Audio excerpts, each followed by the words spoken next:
Welcome back, students. Today we will start a new chapter, Motion and Time.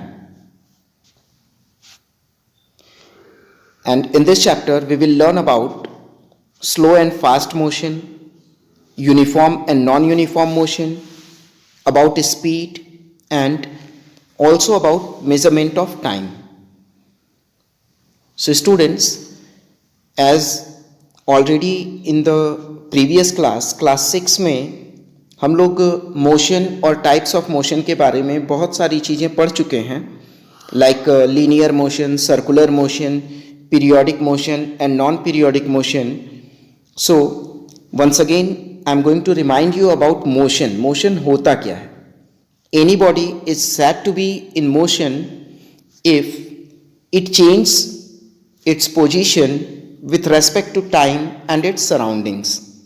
यानी समय और अपने आसपास की चीज़ों के अकॉर्डिंग यदि कोई भी बॉडी अपना पोजीशन चेंज करती है तो उसे हम क्या बोलते हैं?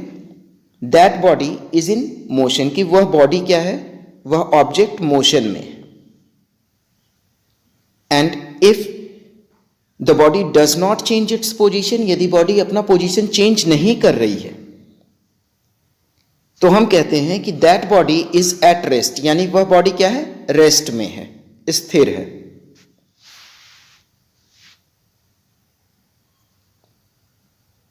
सो come to the next point, that is slow and fast motion.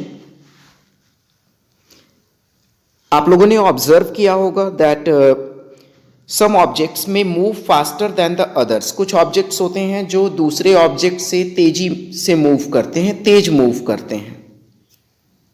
Like movement of a car and a bicycle. यदि हम कार और बाइसिकल के मूवमेंट में कंपेयर करें तो हम यही देखेंगे कि कार जो है वह बाइसिकल से तेज मूव करती है. It moves faster than a bicycle.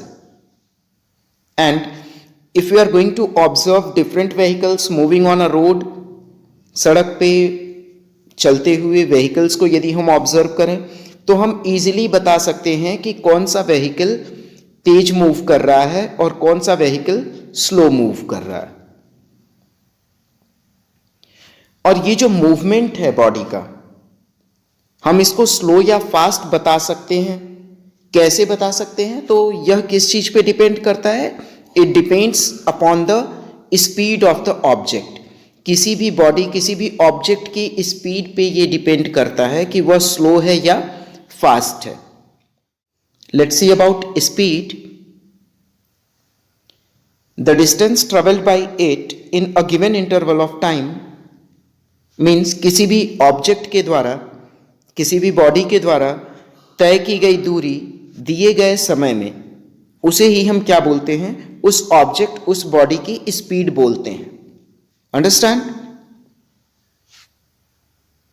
Now see here, the distance covered by a moving body in a unit time means unit time में कोई भी बॉडी, कोई भी मूविंग ऑब्जेक्ट जो डिस्टेंस कवर करता है उसे हम क्या बोलते हैं?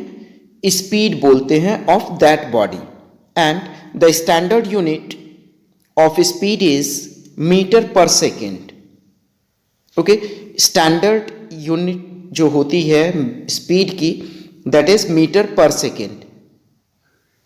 And you can easily see on the screen the formula to find speed is equal to total distance covered upon total time taken.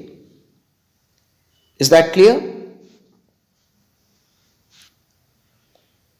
Let's see here that speed gives us an idea of how fast or slow an object moves. Means speed हमें बताती है कि कोई भी object कितनी तेज या कितना धीरे मूव कर सकता है या करता है.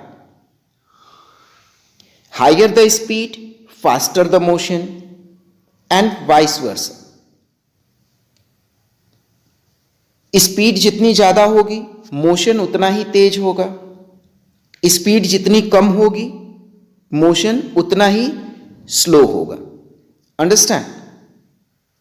The speed of a fast moving object like a train, car, or a aeroplane is measured in kilometre per hour.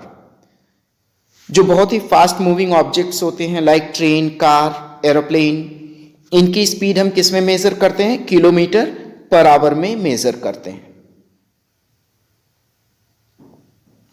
Now see here, an activity is here with you that do and learn, and what we have to do, let's see, mark a distance of 100 meter in your school playground. तो हमें क्या करना है? एक 100 metre की distance अपने school के playground में मार्क कर लेना है. Now ask your friends to run across this distance one by one. और फिर उसके बाद हमें क्या करना है? अपने फ्रेंड्स को बोलना है कि एक एक करके वो डिस्टेंस कवर करें, रन करें उस डिस्टेंस पे. एंड हमें टाइम नोट करना है with the help of a stop watch. Stop watch की हेल्प से हम क्या करेंगे? वो टाइम नोट करेंगे. एंड फाइनली जब हम स्पीड कैलकुलेट करेंगे, then we can easily find out that who is the fastest runner amongst us. यानी आप लोगों के बीच में, हमारे बीच में कौन सबसे तेज रनर है, हम इसको डिसाइड कर सकते हैं. Understand? So students, whatever the activity we had discussed, जो एक्टिविटी हम लोगों ने अभी डिस्कस की, उस अकॉर्डिंग हम ये कह सकते हैं कि the person who takes minimum time to cover the distance, जिस पर्सन ने कम समय लिया दूरी को तय करने में, उसकी स्पीड क्या होगी? ज़्यादा होगी. Whereas in comparison to the other one, जिसने ज़्यादा समय लिया उसी दूरी को तय करने में, तो जिस पर्सन ने ज़्यादा समय लिया उसकी स्पीड क्या होगी? मिनिमम होगी, कम होगी.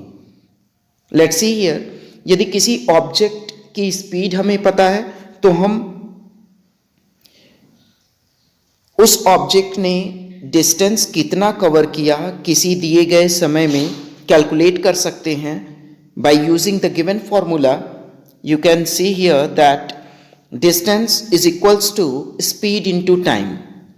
एंड सिमिलरली टाइम टेकन, कितना समय लग रहा है, वो भी हम कैलकुलेट कर सकते हैं यदि स्पीड और डिस्टेंस हमें पता है तो. By using the given formula, time is equal to distance upon speed. Understand? So students, this is all for this video, and in our coming videos we will see some more things related to motion and time. So thank you and have a nice time to you all.